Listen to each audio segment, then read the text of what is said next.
भारत की नारी तू अबला नहीं सबला है। राम युग में तू सीता सी अग्नि परीक्षा देती है। कृष्ण युग में द्रौपदी जैसी पीड़ा तू सहे। कलयुग में हो सावित्री फुले, तेरे ही तन पर पत्थरों की वर्षा हो। फिर भी नारी ध्यान रख, तू अबला नहीं सबला है, तू नवयुग की नारी है। नमस्कार दर्शकों, मैं हूँ रिंकू पांतावने। आज के नारी सशक्तिकरण संविधान कलम में आपको ले चलती हूँ उस बाबा साहब के अध्याय में जहाँ महिलाओं के लिए विशेष प्रावधान और कलम की बात की गई है।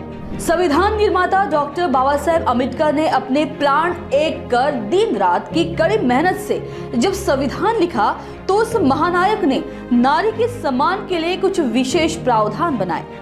आज की खास पेशकश में हम आपको जानकारी देंगे संविधान में उल्लेखित अनुच्छेद 14 की। वैसे देखा जाए तो संविधान में महिलाओं के लिए विशेष प्रावधान है। इन प्रावधान में आज विशेष पेशकश में हम बात करेंगे समानता का आधार यानी ही अनुच्छेद 14 का। महिलाओं और पुरुषों के लिए एक समान कानूनी आधार प्रदान करता है। यह सुनिश्चित करता है कि कानून सभी पर समान रूप से लागू हो। यह अनुच्छेद धर्म, जाति, लिंग या जन्मस्थान के आधार पर किसी भी भेदभाव को रोकता है। अनुच्छेद 14 में कानूनों का समान संरक्षण का सिद्धांत शामिल है, जिसका अर्थ है कि राज्य को असमानताओं को दूर करने और पिछड़े वर्गों जैसे कि महिलाओं के उत्थान के लिए विशेष नीतियां बनाने की अनुमति है। यह प्रावधान महिलाओं को राजनीतिक, आर्थिक और सामाजिक क्षेत्रों में समान रूप से भाग लेने और फैसले लेने में सक्षम बनाने के लिए एक आधार तैयार करता है। सरल शब्दों में अनुच्छेद 14 के बारे में जानकारी दी जाए तो महिला पुरुष अर्थात ही लिंग को लेकर समानता दर्शाने वाला प्रावधान यानी ही अनुच्छेद 14। भारत देश प्रगति के मामले को लेकर ऊंचाई के बादल छू रहा है, पर वही दूसरी तरफ देश के कई राज्यों के गांव में आज भी लिंग को लेकर मतभेद की परंपरा जारी है। समानता का अधिकार भारत के संविधान में निहित मौलिक अधिकारों में से एक है। मौलिक अधिकारों की गारंटी भारत के सभी नागरिकों के बुनियादी मानवाधिकारों की रक्षा के लिए दी जाती है और कुछ सीमाओं के अधीन अदालतों द्वारा इन्हें लागू किया जाता है।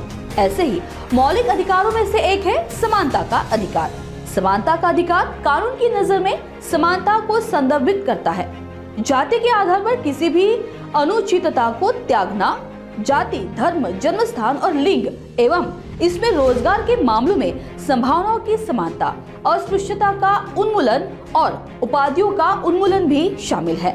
हमारे देश के नागरिकों की समानता और जाति, लिंग, धर्म, जन्मस्थान अनुच्छेद 14 से 18 तक परिभाषित किया गया है। हमारा भारतीय संविधान उदार है और प्रत्येक व्यक्ति को बोलने, काम करने, जीने का समान अधिकार देता है। समानता के अधिकार के सामान्य सिद्धांत शब्द समानता का अधिकार को किसी स्पष्टीकरण की आवश्यकता नहीं है, क्योंकि यह अपना अर्थ स्वयं बताता है और यह हमारा मौलिक अधिकार भी है। तो आज की विशेष पेशकश में इतना ही। हम आपको आगे भी महिलाओं से जुड़े विशेष प्रावधान की जानकारी देते रहेंगे। बस आप देखते रहिए नागपुर समय न्यूज। नागपुर समय के लिए काजल छेदी की रिपोर्ट।